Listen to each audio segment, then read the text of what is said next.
I've had the great pleasure of conducting in Japan, both with orchestras in Tokyo, as well as being on tour with several others.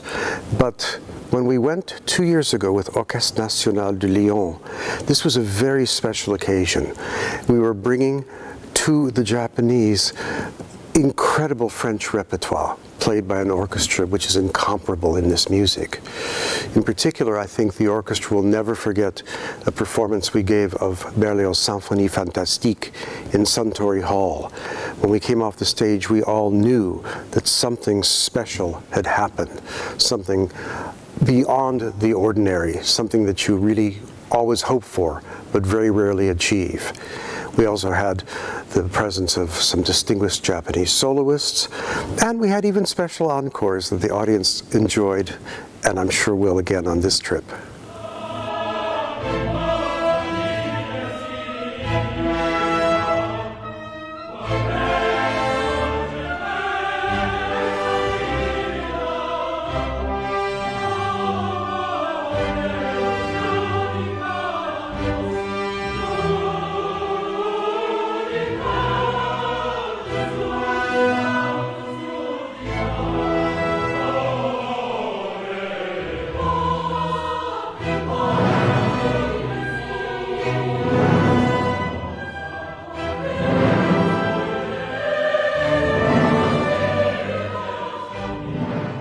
I think it's important to understand that the Orchestre National de Lyon plays in an auditorium that is named after Maurice Ravel. So in this very hall where I'm talking to you today, we've played almost everything he's written for orchestra, and we've recorded almost everything he's written for orchestra. Some of the albums are already available, some of them will be coming out, and some will be timed to be with this tour. For example, the famous orchestration of Pictures in an Exhibition, which will become one of our tour pieces, as well as music from Daphnis and Chloe, a Pavane, the Rhapsody Espagnole. We are the signature orchestra for this particular composer, and I hope our audiences really hear the special sound that the Lyonnais bring to Maurice Ravel.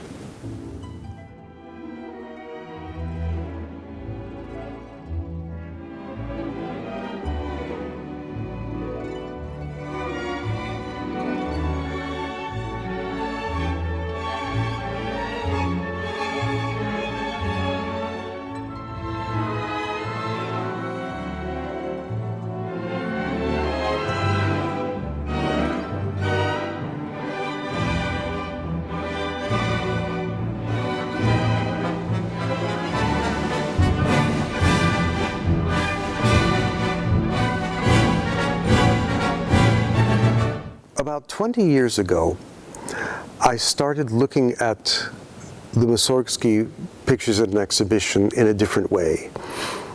Almost everyone knows the version by Ravel, but in my search, I found at the time 35 different orchestrations, and today the number is closer to 50. And I wondered, what were the others like? I knew a little bit about a few of them, particularly from Kurt Masur, who did one orchestration by a Russian named Gorchkov. So I started comparing the piano version, the original Mussorgsky, to what Ravel did when he made his famous orchestration. And I discovered that there were several discrepancies. The most obvious one is that Ravel chose not to orchestrate one of the promenades. He just omits it entirely. The endings of some of the pieces are changed. The dynamics are changed.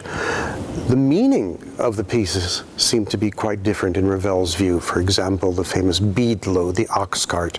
In the piano version of Mussorgsky, it starts with the ox cart right there, forte. But in Ravel's version, it begins in the distance. Ravel's version is still incredible, and I thought there might be a way to balance what Ravel did, but at the same time make adjustments to the original Mussorgsky. And so that's what I've tried to do in my version. I've reinstated much of what Ravel either omitted, left out, or changed.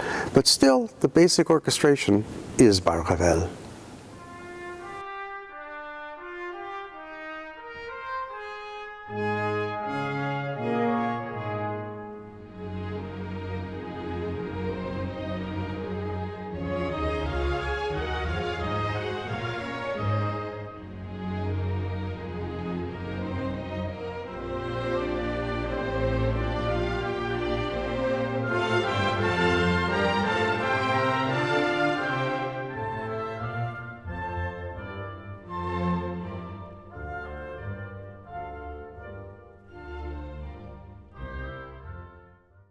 It's always a pleasure to conduct in Japan. The audiences are receptive, they're always listening, they're always concentrating. For them, it is not a social occasion, it's a true cultural and intellectual event. But it's also one that's filled with emotion. And when a concert ends, the appreciation the Japanese public shows, especially visiting musicians, is much appreciated by all of us on the stage.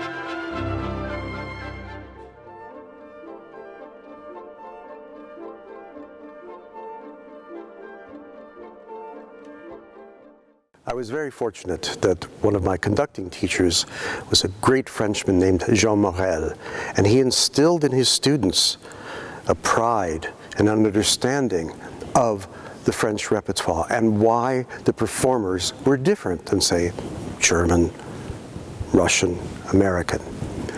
Renaud Capuçon, our soloist, is one of the world's great musicians, but we also qualify it by saying he's one of the great French violinists.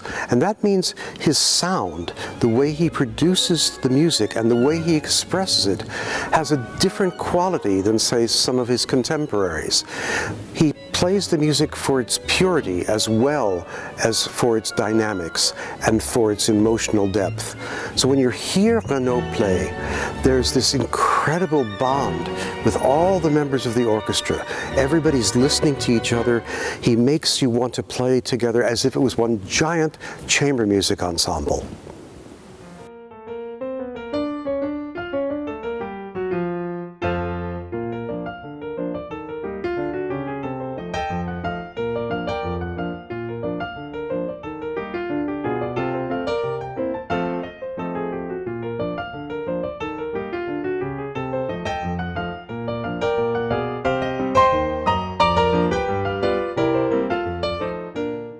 Lyon is the birthplace of cinema.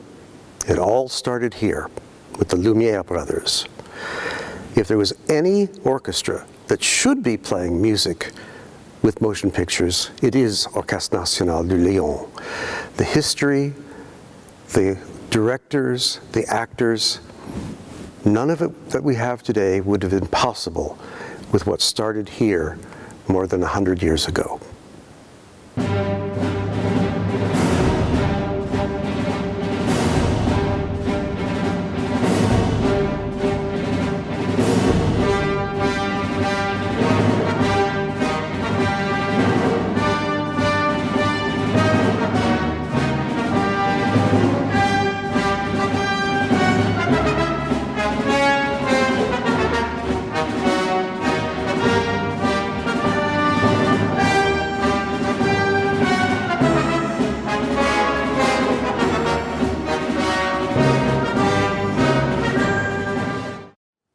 The program that we're doing that involves film celebrates the relationship of two incredible men, the director Steven Spielberg and the composer John Williams.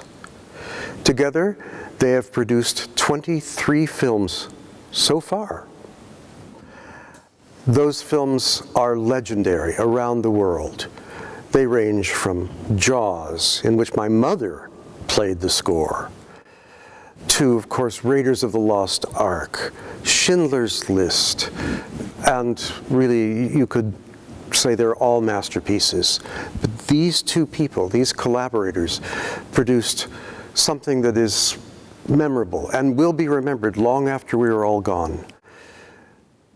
Although we're not playing the actual scores as the films take place, we play music from the films and images are projected, some of them moving, some of them still.